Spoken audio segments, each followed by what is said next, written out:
subject. I want to talk about the World Economic Forum because this is one that I've been exploring quite a bit lately. I read The Great Reset, a couple of months after it came out. It was the worst read of my life. It's 100 page, corporate brochure for fascism. It's a book that I would normally read in an afternoon and took me 3 months because it just killed me to read it. It was brain numbing.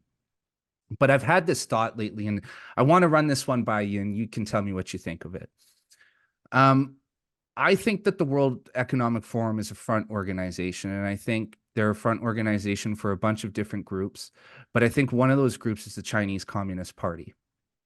And the reason I think that is because what we've experienced here in North America, the top two-thirds at least, is is basically the Cultural Revolution and the Great Leap Forward. But what the elites or the elites, what the people behind the levers of power did was they realized that Mao made a mistake in the order in which he introduced these concepts.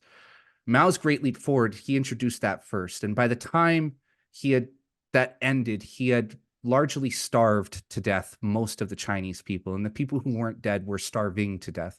And so when the Cultural Revolution was introduced, it was effective, but it ultimately failed because the people were so the general human consciousness was so weakened that it just would not accept the brainwashing.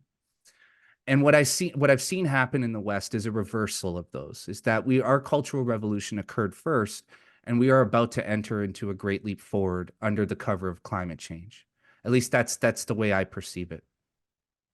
I want, I guess I want to ask you, have you put any thought into this, into China's involvement with the World Economic Forum, with the World Health Organization, and if you think what you think of my hypothesis? I think your hypothesis is excellent. I haven't heard it anywhere, and I haven't thought it in that way at all.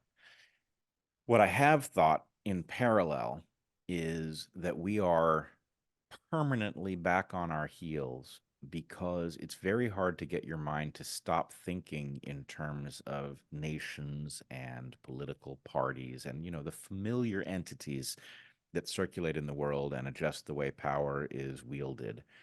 Those things are now more misleading than they are informative. So what I've looked at is the Democratic Party, of which I guess I'm still formally a member. I am the world's most reluctant Democrat.